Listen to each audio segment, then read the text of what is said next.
ಭಾರತೀಯ ಸಿನಿಮಾಗಳಲ್ಲಿ ಸೆನ್ಸರ್ಶಿಪ್ ಹಿಂದೆ ಈಗ ಆಡಳಿತಾರೂಢರ ಸಿದ್ಧಾಂತನೇ ಸಂಪೂರ್ಣ ಹಿಡಿತ ಸಾಧಿಸ್ತಾ ಇದೆಯಾ? ದಿ ಕೇರಳ ಸ್ಟೋರಿ ಮತ್ತೆ ದಿ ಕಾಶ್ಮೀರ್ ಫೈಲ್ಸ್ ಅಂತ ಸಿನಿಮಾಗಳಿಗೆ ಯಾವುದೇ ಸಮಸ್ಯೆ ಇಲ್ಲದಿರುವಾಗ ಗುಜರಾತ್ ಹತ್ಯಾಕಾಂಡವನ್ನ ಹೋಲುವಂತಹ ಕಥೆಗಳಿಗೆ ಯಾಕೆ ಸಿಕ್ಕಾಪಟ್ಟೆ ವಿರೋಧ? ಸರ್ಕಾರವನ್ನ ಪ್ರಶ್ನಿಸುವಂತ ಯಾವುದೇ ನಿರೂಪಣೆಯನ್ನ ನಿಗ್ರಹಿಸುವಂತ ಬಲಪಂಥೀಯ ತಂತ್ರ ಇದಾಗಿದೆಯಾ?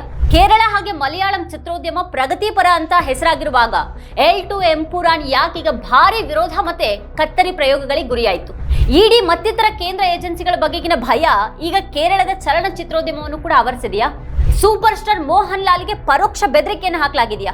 ಎಂಪುರಾನ್ ವಿವಾದ ಕೇರಳದ ರಾಜಕೀಯದಲ್ಲಿನ ದೊಡ್ಡ ಬದಲಾವಣೆಯನ್ನು ಸೂಚಿಸ್ತಾ ಇದೆಯಾ?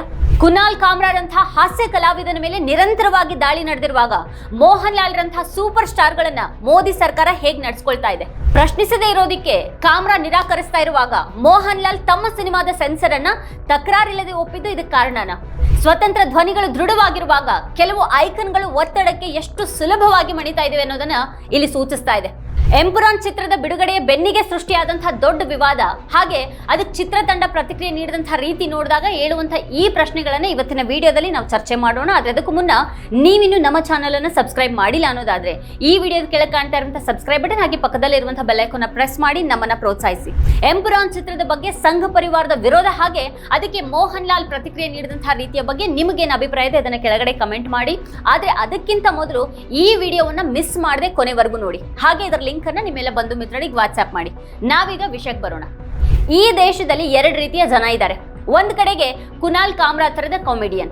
ಅವರು ಯೂಟ್ಯೂಬ್ ನಲ್ಲಿ ವಿಡಿಯೋವನ್ನ ಅಪ್ಲೋಡ್ ಮಾಡಿದ ಕೆಲವೇ ಗಂಟೆಗಳಲ್ಲಿ ಅವ್ರ ಕಾರ್ಯಕ್ರಮದ ಚಿತ್ರೀಕರಣ ನಡೆದಂತಹ ಸ್ಟುಡಿಯೋವನ್ನೇ ಧ್ವಂಸ ಮಾಡಲಾಯಿತು. ಅದಾದ ನಂತರ ಅವರನ್ನ ಫೋನ್ ನಲ್ಲಿ ನಿಂದಿಸಲಾಗುತ್ತೆ, ಬೆದರಿಸಲಾಗುತ್ತೆ, ಕೊಲೆ ಬೆದರಿಕೆಯನ್ನು ಹಾಕಲಾಗುತ್ತೆ. ಮಹಾರಾಷ್ಟ್ರದ ಹಲವು ಕಡೆ ಅವ್ರ ವಿರುದ್ಧ ಎಫ್ಐಆರ್ ಗಳು ದಾಖಲಾಗಿವೆ. ಮಹಾರಾಷ್ಟ್ರ ಮುಖ್ಯಮಂತ್ರಿ ಫಡ್ನವೀಸ್ ಕೂಡ ದಾಂಧಲೆ ಬೆದರಿಕೆಗಳನ್ನ ಪರೋಕ್ಷವಾಗಿ ಪ್ರೋತ್ಸಾಹಿಸುವಂತೆ ಕುನಾಲ್ ಕಾಮ್ರಾ ಅವರು ಕ್ಷಮೆ ಯಾಚಿಸಬೇಕು ಅಂತ ಹೇಳ್ತಾರೆ. ಆದ್ರೆ ಕುನಾಲ್ ಕಾಮ್ರಾ ಕ್ಷಮೆಯನ್ನ ಯಾಚಿಸೋದಿಲ್ಲ, ನಾನು ಕ್ಷಮೆ ಕೇಳೋದಿಲ್ಲ, ನಾನು ಹೆದರೋದು ಇಲ್ಲ ಅಂತ ಹೇಳ್ತಾರೆ. ತನ್ನ ಮಾತಿನ ಬಗ್ಗೆ ಸಿಟ್ಟಾಗಿರೋರ ವಿರುದ್ಧ ಇನ್ನಷ್ಟು ವ್ಯಂಗ್ಯವನ್ನ ಹರಿಬಿಡ್ತಾರೆ. ಮತ್ತೊಂದ್ ಕಡೆಗೆ ಸೂಪರ್ ಸ್ಟಾರ್ ಮೋಹನ್ ಲಾಲ್.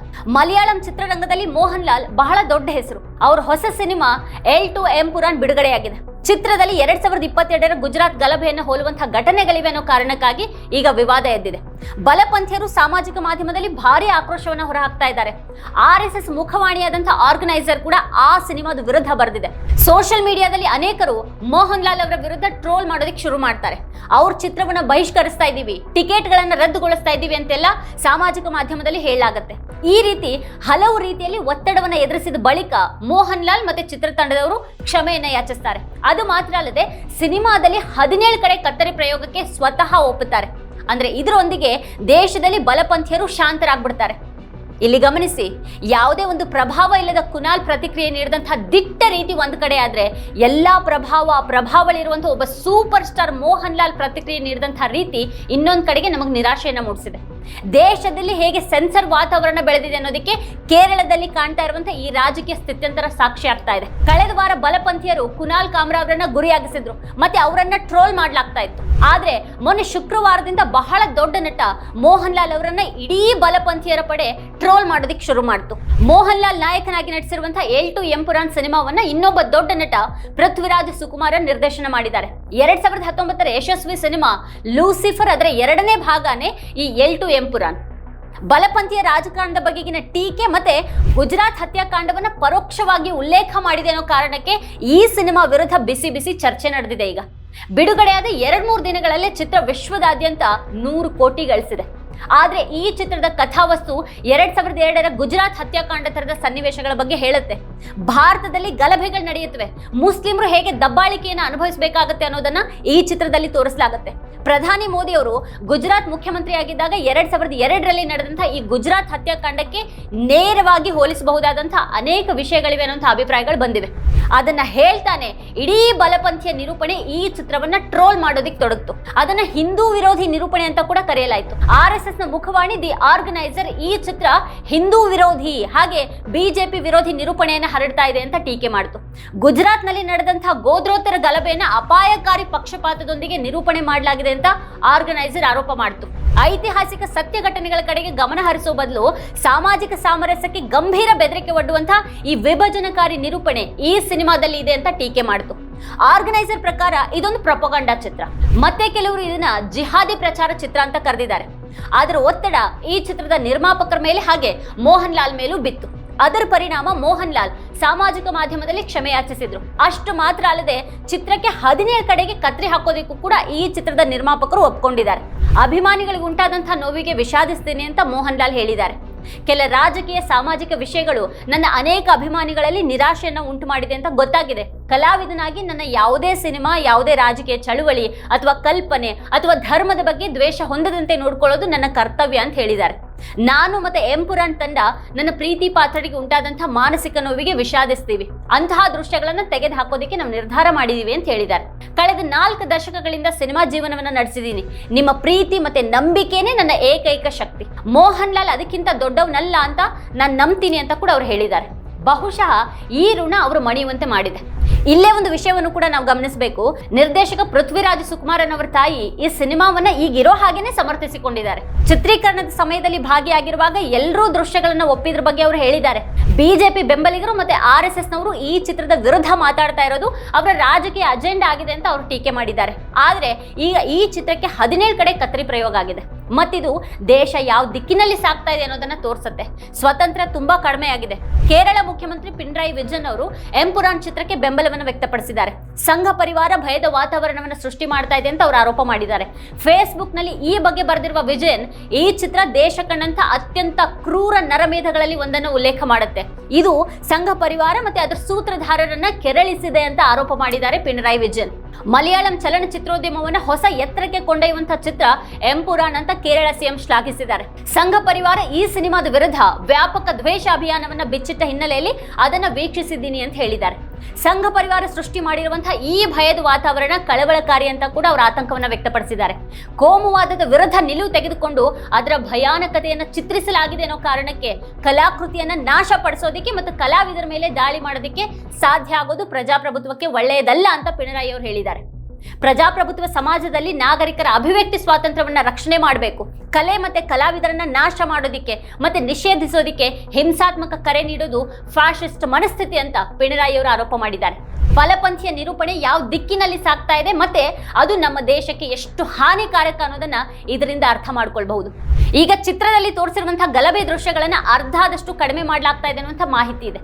ಚಿತ್ರದಲ್ಲಿ ಗರ್ಭಿಣಿ ಮೇಲಿನ ಅತ್ಯಾಚಾರವನ್ನ ತೋರಿಸಲಾಗಿದೆ. ಬಿಲ್ಕಿಸ್ ಬಾನು ದುರಂತ ನಮ್ಮೆಲ್ಲರ ಕಣ್ಮುಂದೆ ಇದೆ. ಆ ದೃಶ್ಯವನ್ನು ಕೂಡ ಅರ್ಧದಷ್ಟು ಕಡಿಮೆ ಮಾಡಲಾಗಿದೆ ಅನ್ನುವಂಥ ವರದಿ ಇದೆ. ಬ್ರಿಟಿಷರು ಆಳ್ತಾ ಇದ್ದಾಗ ಮಹಾತ್ಮ ಗಾಂಧಿ ಅವರು ಇಲ್ಲಿ ಅಹಿಂಸೆಯ ಮೂಲಕ ಹೋರಾಡ್ತಾ ಇದ್ರು. ಮತ್ತೆ ಬ್ರಿಟಿಷರು ಮಹಾತ್ಮ ಗಾಂಧಿ ಅವರಿಗೆ ಹೆದರ್ತಾ ಇದ್ರು. ಈಗ ದೇಶದಲ್ಲಿ ಪ್ರಜಾಪ್ರಭುತ್ವ ಇದೆ. ಆದ್ರೆ ಮೋಹನ್ ಲಾಲ್ ಥರದ ಸೂಪರ್ ಸ್ಟಾರ್ಗಳು ದೊಡ್ಡ ಜನರು ಭಯಭೀತರಾಗ್ತಾರೆ. ಕುನಾಲ್ ಕಾಮ್ರಾ ಅಂತವ್ರು ಮಾತ್ರ ವ್ಯವಸ್ಥೆಯ ವಿರುದ್ಧ ಹೋರಾಡ್ತಾರೆ. ಈಗಾಗಲೇ ಬಾಲಿವುಡ್ ಪೂರ್ತಿಯಾಗಿ ಮೋದಿ ಸರ್ಕಾರಕ್ಕೆ ಶರಣಾದಾಗಿದೆ. ಈಗ ದಕ್ಷಿಣ ಭಾರತೀಯ ಚಲನಚಿತ್ರಗಳಲ್ಲಿ ಅದರಲ್ಲೂ ವಿಶೇಷವಾಗಿ ಮಲಯಾಳಿ ಸಿನಿಮಾ ಉದ್ಯಮದೊಳಗೂ ಬಲಪಂಥೀಯರು ನಿಧಾನವಾಗಿ ಜಾಗ ಮಾಡ್ಕೊಳ್ತಾ ಇದ್ದಾರೆ. ಇನ್ನು ಇತ್ತೀಚಿನ ವರ್ಷಗಳಲ್ಲಿ ಚುನಾವಣಾ ಸಮಯದಲ್ಲಿ ಬಾಲಿವುಡ್ನಿಂದ ಯಾವ ಸಿನಿಮಾಗಳು ಬಂದ್ವು ಮತ್ತು ಅವನ್ನ ಮೋದಿಯಿಂದ ಇಡೀ ಕೇಂದ್ರ ಸರ್ಕಾರದ ಮಂದಿ ಹೇಗೆ ಪ್ರಮೋಟ್ ಮಾಡ್ತಾರೆ ಅನ್ನೋದನ್ನ ನಾವೆಲ್ಲ ನೋಡಿದೀವಿ. ದಿ ಕಾಶ್ಮೀರ ಫೈಲ್ಸ್ ಬಂತು, ಅದಕ್ಕೆ ರಾಷ್ಟ್ರೀಯ ಪ್ರಶಸ್ತಿಯನ್ನ ನೀಡಲಾಯಿತು. ಅದು 252 ಕೋಟಿ ಗಳಿಸ್ತು. ಆದ್ರೆ ಇತಿಹಾಸಕಾರರನ್ನ ಕೇಳಿದ್ರೆ ಇದು ಸಂಪೂರ್ಣವಾಗಿ ಸುಳ್ಳುಗಳ ಚಿತ್ರ ಅಂತ ಹೇಳ್ತಾರೆ. ಮುಸ್ಲಿಮರನ್ನ ಗುರಿಯಾಗಿಸಲಾಗಿತ್ತು. ಕಾಶ್ಮೀರಿ ಮುಸ್ಲಿಮರನ್ನ ಗುರಿಯಾಗಿಸಿದಂತಹ ಆ ಚಿತ್ರ ಬಲಪಂಥೀಯರ ನಿರೂಪಣೆಗೆ ಸರಿ ಹೊಂದೋದ್ರಿಂದ ರಾಷ್ಟ್ರೀಯ ಪ್ರಶಸ್ತಿ ಕೂಡ ಅದಕ್ಕೆ ಸಿಕ್ತು. ಹಾಗೆ ಬಸ್ತರ್ ದಿ ನಕ್ಸಲ್ ಸ್ಟೋರಿ ಚಿತ್ರದಲ್ಲಿ ಬಸ್ತರ್ನಲ್ಲಿ ನಮ್ಮ 76 ಸೈನಿಕರು ಸತ್ತಾಗ ಯಾರಿಗೂ ಯಾವುದೇ ಸಮಸ್ಯೆ ಇರಲಿಲ್ಲ. ಆದ್ರೆ ಗುಜರಾತ್ ಗಲಭೆ ಬಗ್ಗೆ ಮಾತಾಡಿದ್ರೆ ಸನ್ನಿವೇಶನೇ ಪೂರ್ತಿ ಬದಲಾಗ್ಬಿಡುತ್ತೆ. JNU ಬಗ್ಗೆ ಚಿತ್ರ ಬಂತು. ಅದನ್ನ ಜಹಾಂಗೀರ್ ರಾಷ್ಟ್ರೀಯ ವಿಶ್ವವಿದ್ಯಾಲಯ ಅಂತ ಹೆಸರಿಸಲಾಗಿತ್ತು. JNU ನಲ್ಲಿ ಓದ್ತಾ ಇರುವಂತಹ ವಿದ್ಯಾರ್ಥಿಗಳು ಭಾರತ ವಿರೋಧಿಗಳು ಅಂತ ತೋರಿಸೋದಕ್ಕೆ ಪ್ರಯತ್ನ ಪಡಲಾಯಿತು. ಸಾವರ್ಕರ್ ಕುರಿತ ಸಿನಿಮಾ ಬಂತು. ಎಮರ್ಜೆನ್ಸಿ ಸಿನಿಮಾವನ್ನ ದೇವೇಂದ್ರ ಫಡ್ನವೀಸ್ ಸೇರಿದಂತೆ ಮಹಾರಾಷ್ಟ್ರದ ಅನೇಕ ಬಿಜೆಪಿ ನಾಯಕರು ವೀಕ್ಷಿಸೋದಿಕ್ಕೆ ಹೋಗಿದ್ರು. ಸಾಬರಮತಿ ರಿಪೋರ್ಟ್ ಬಿಡುಗಡೆಯಾದಾಗ ಮೋದಿ ಅದನ್ನ ಹೊಗಳಿದ್ದಲ್ಲದೆ ಸ್ವತಃ ಚಿತ್ರವನ್ನ ನೋಡೋದಿಕ್ಕೆ ಹೋದ್ರು. ಆದ್ರೆ ಗುಜರಾತ್ ಹತ್ಯಾಕಾಂಡದ ಬಗ್ಗೆ ಮಾತಾಡಿದ್ರೆ ಈ ದೇಶದಲ್ಲಿ ಎಲ್ಲಿಯೂ ಅಂಥದಕ್ಕೆ ಸ್ಥಳ ಸಿಗೋದಿಲ್ಲ. ಕೋವಿಡ್ ಸಮಯದಲ್ಲಿ ದೇಶದಲ್ಲಿ ಎಷ್ಟು ಜನ ಸತ್ರು ಅನ್ನೋದು ತಿಳಿದಿದೆ. ಆದ್ರೆ ನಾವು ಅದ್ರ ಬಗ್ಗೆ ಪ್ರಶ್ನೆಗಳನ್ನ ಎತ್ತೋದಿಕ್ಕೆ ಸಾಧ್ಯ ಇಲ್ಲ. ಆದ್ರೆ ವ್ಯಾಕ್ಸಿನ್ ವಾರ್ ಅನ್ನುವಂಥ ಪ್ರೊಪಗಂಡ ಚಿತ್ರವನ್ನ ನಿರ್ಮಾಣ ಮಾಡಲಾಗುತ್ತೆ. ಯಾರಿಗೂ ಅದ್ರಲ್ಲಿ ಯಾವುದೇ ಸಮಸ್ಯೆ ಇರೋದಿಲ್ಲ. ದಿ ಕೇರಳ ಸ್ಟೋರಿ ಅನ್ನುವಂಥ ಹಸಿ ಹಸಿ ಸುಳ್ಳುಗಳ ಚಿತ್ರವನ್ನ ನಿರ್ಮಾಣ ಮಾಡಲಾಗುತ್ತೆ. ಮೋಹನ್ ಲಾಲ್ ಅದೇ ಕೇರಳದವರಾಗಿದ್ದಾರೆ. ದಿ ಕೇರಳ ಸ್ಟೋರಿ ಕೇರಳ ಕುರಿತ ಅಪಪ್ರಚಾರ ಹರಡುವಂತಹ ಉದ್ದೇಶ ಆಗಿತ್ತು. ಗೃಹ ಸಚಿವ ಅಮಿತ್ ಶಾ ತರದವರು ನಿಮ್ಮ ಸುತ್ತಲೂ ಒಂದು ಸಣ್ಣ ಕೇರಳ ಬೆಳೀತಾ ಇದೆ ಅಂತ ಹೇಳೋದ್ರ ಮರ್ಮ ಏನು ಅಂತ ನೀವಿಲ್ಲಿ ಗ್ರಹಿಸಬಹುದು. ಅವರು ಕೇರಳದ ಅನೇಕ ಸ್ಥಳಗಳನ್ನ ಮಿನಿ ಪಾಕಿಸ್ತಾನಕ್ಕೆ ಹೋಲಿಸಿದ್ದಾರೆ. ಅದ್ರ ಬಗ್ಗೆ ಯಾರಿಗೂ ಇಲ್ಲಿ ಯಾವುದೇ ಸಮಸ್ಯೆ ಇಲ್ಲ.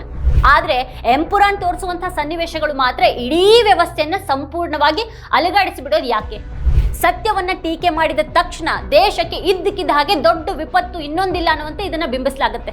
ದೇಶದ ಆರ್ಥಿಕತೆ ಕೆಟ್ಟದಾಗಿದ್ರೆ, ನಿರುದ್ಯೋಗ ಹೆಚ್ಚಾದ್ರೆ ಜನರ ಭಾವನೆಗಳಿಗೆ ನೋವೇ ಆಗೋದಿಲ್ಲ. ಆದ್ರೆ ಬಾಬು ಬಜರಂಗಿ ಅನ್ನುವಂಥ ಅಪರಾಧಿ ಅಥವಾ ಅವನಿಗೆ ಹೋಲುವಂತ ಏನನ್ನಾದ್ರೂ ಉಲ್ಲೇಖ ಮಾಡಿದಾಗ ಜನರಿಗೆ ಅದು ದೊಡ್ಡ ಸಮಸ್ಯೆ ಆಗುತ್ತೆ. ಇದು ಇಲ್ಲಿ ಅಸಹಿಷ್ಣುತೆ ಹೇಗೆ ಹೆಚ್ಚುತ್ತಾ ಇದೆ ಅನ್ನೋದನ್ನ ತೋರಿಸುತ್ತೆ. ಮತ್ತೆ ಇದು ನಮ್ಮ ದೇಶದಲ್ಲಿ ಹೆಚ್ಚುತ್ತಾ ಇರುವಂತಹ ಏಕಪಕ್ಷ ಅಸಹಿಷ್ಣುತೆ ಆಗಿದೆ. ಈ ದೇಶದಲ್ಲಿ ಗರ್ಭಿಣಿಯರ ಮೇಲೆ ಹೇಗೆ ಭಯಾನಕ ಅತ್ಯಾಚಾರ ನಡೆದಿತ್ತು ಅನ್ನೋದು ಈ ಒಂದು ಚಿತ್ರದಲ್ಲಿ ದಾಖಲಾಗಿದೆ. ಮುಸ್ಲಿಮರನ್ನ ಹೇಗೆ ಗುರಿಯಾಗಿಸಿ ಕೊಲ್ಲಲಾಯಿತು ಅನ್ನೋದ್ರ ಬಗ್ಗೆ ಈ ಎಂಪುರಾನ್ ತೋರಿಸುತ್ತೆ. ಕುನಾಲ್ ಕಾಮ್ರಾ ದಿಟ್ಟತನದಿಂದ ಮಾತಾಡಿದ್ರೆ ಇಲ್ಲಿ ಭಾವನೆಗಳಿಗೆ ನೋವು ಉಂಟಾಗ್ಬಿಡುತ್ತೆ. ಮತ್ತೆ ಇದೆಲ್ಲಾನು ಮದರ್ ಆಫ್ ಡೆಮಾಕ್ರಸಿ ಅಂತ ಹೇಳಲಾಗುವಂತಹ ದೇಶದಲ್ಲಿ ನಡೆಯುತ್ತೆ. ಇಲ್ಲಿ ವಾಕ್ ಸ್ವಾತಂತ್ರ್ಯ ಇದೆ, ಆದ್ರೆ ಮಾತನಾಡಿದ ನಂತರ ಏನಾಗತ್ತೆ? ಮೋದಿಯು ಸೇರಿ ಬಿಜೆಪಿಯ ಅನೇಕ ದೊಡ್ಡ ಮಂತ್ರಿಗಳು ಎಂಥೆಂಥ ಕೆಟ್ಟ ಸಿನಿಮಾಗಳನ್ನ ಪ್ರಮೋಟ್ ಮಾಡಿದ್ರು ಅನ್ನೋದನ್ನ ನಾವೆಲ್ಲ ನೋಡಿದೀವಿ. ಆದ್ರೆ ಅವ್ರು ಬಯಸಿದ ನಿರೂಪಣೆ ಇದೆ ಅನ್ನೋದಾದ್ರೆ ಸೆನ್ಸರ್ ಮಂಡಳಿಯಿಂದ ಸಂಪೂರ್ಣ ಅನುಮತಿ ದೊರೆತು ಬಿಡುಗಡೆಯಾದಂತಹ ಚಿತ್ರಕ್ಕೆ ಮತ್ತೆ 17 ಕಡೆ ಕತ್ರಿ ಬೀಳುತ್ತೆ. ಇದು ನವಭಾರತ. ಅಂದ್ರೆ ಇಲ್ಲಿ ಆಳುವವರನ್ನ ಮೆಚ್ಚಿಸಿದ್ರೆ ಅಷ್ಟೇ ಇಲ್ಲಿ ಸುರಕ್ಷಿತವಾಗಿರೋದಿಕ್ ಸಾಧ್ಯ. ಇಲ್ಲದೆ ಹೋದಲ್ಲಿ ಮೋಹನ್ ಲಾಲ್ ಅವರ ಹಾಗೇನೆ ಎಷ್ಟೇ ದೊಡ್ಡ ಸೂಪರ್ ಸ್ಟಾರ್ ಆಗಿದ್ರು ಅಥವಾ ಎಷ್ಟೇ ದೊಡ್ಡ ಸಿನಿಮಾಗಳನ್ನ ಮಾಡಿದ್ರು, ಅಭಿಮಾನಿ ಬಳಗ ಎಷ್ಟೇ ದೊಡ್ಡದಾಗಿದ್ರು ಕೂಡ ಕ್ಷಮೆಯನ್ನ ಯಾಚಿಸಬೇಕಾಗತ್ತೆ. ತಮ್ಮದೇ ಚಿತ್ರದಲ್ಲಿ ಮತ್ತೆ 17 ಕಟ್ಟಿಗೂ ಅವರು ಮರು ಮಾತಾಡದೆ ಒಪ್ಕೊಳ್ಬೇಕಾಯ್ತು. ಮೋಹನ್ ಲಾಲ್ ಅವರು RSS ಎದುರು ಶರಣಾದ್ರು ಅಂತ ಟೀಕೆ ಮಾಡೋದು ಇಲ್ಲಿ ಸುಲಭಾನೆ. ಆದ್ರೆ ಒಂದು ಬಿಗ್ ಬಜೆಟ್ ಸಿನಿಮಾ ಸಿದ್ಧವಾಗುವಾಗ ಅದ್ರ ಹಿಂದೆ ಸಾವಿರಾರು ಜನರ ಶ್ರಮ, ಅಷ್ಟೇ ಜನರ ಜೀವನ, 100 ಕೋಟಿ ಹೂಡಿಕೆ ಎಲ್ಲಾನು ಇರುತ್ತೆ. ಅಲ್ಲಿರೋದು ಮೋಹನ್ ಲಾಲ್ ಒಬ್ಬರ ಪ್ರಶ್ನೆ ಮಾತ್ರ ಅಲ್ಲ ಇದು. ಹಾಗಾಗಿ ಈಗ 17 ಕಟ್ಟಿಗೆ ಒಪ್ಪಿದಂಥ ಮೋಹನ್ ಲಾಲ್ ಹಾಗೆ ಪೃಥ್ವಿರಾಜ್ ಸುಕುಮಾರನ್ ಅವರನ್ನ ಟೀಕಿಸೋ ಮೊದಲು ಇಷ್ಟೊಂದು ದೊಡ್ಡ ಸಿನಿಮಾದಲ್ಲಿ ಒಂದು ಕಹಿ ಸತ್ಯವನ್ನ ತೋರಿಸೋದಿಕ್ಕೆ ಅವರು ಪ್ರದರ್ಶಿಸಿದಂಥ ಒಂದು ಧೈರ್ಯ ಹಾಗೆ ಅವರ ಬದ್ಧತೆಯನ್ನ ನಾವೆಲ್ಲರೂ ಮೆಚ್ಚಲೇಬೇಕು. ಆ ಸಿನಿಮಾಗೆ ಅದೇ ಕತೆ ಆಗ್ಬೇಕಾಗಿರ್ಲಿಲ್ಲ. ಆ ಕಥೆಯನ್ನ ಬಿಟ್ಟು ಬೇರೆ ಮಾಡೋದಕ್ಕೆ ಅವರಿಗೆ ಸಾವಿರಾರು ಆಯ್ಕೆಗಳಿದ್ವು. ಅದರಲ್ಲೂ ದೇಶದಲ್ಲಿ ಈಗಿರುವಂತಹ ರಾಜಕೀಯ ಪರಿಸ್ಥಿತಿಯಲ್ಲಿ ಅವರಿಗೆ ಈ ಕಥೆಯನ್ನ ತೋರಿಸಬೇಕಾದಂಥ ಅಗತ್ಯನೇ ಇರಲಿಲ್ಲ. ಆದ್ರೆ ಪೃಥ್ವಿರಾಜ್ರಂತಹ ನಿರ್ದೇಶಕ ಆ ಒಂದು ಕಥೆಯನ್ನ ತೋರಿಸೋದಿಕ್ಕೆ ಹೊರಡೋದು, ಸಿನಿಮಾಗೆ 100 ಕೋಟಿ ಹಾಕಿದಂತಹ ನಿರ್ಮಾಪಕರು ಒಪ್ಪಿಗೆಯನ್ನ ಕೊಡೋದು, ಮೋಹನ್ ಲಾಲ್ರಂತಹ ಸೂಪರ್ ಸ್ಟಾರ್ ಅದರಲ್ಲಿ ನಟಿಸೋದಿಕ್ಕೆ ಮುಂದೆ ಬರೋದು, ಇವೆಲ್ಲಾನು ಶ್ಲಾಘಾರ್ಹ ನಡೆನೆ.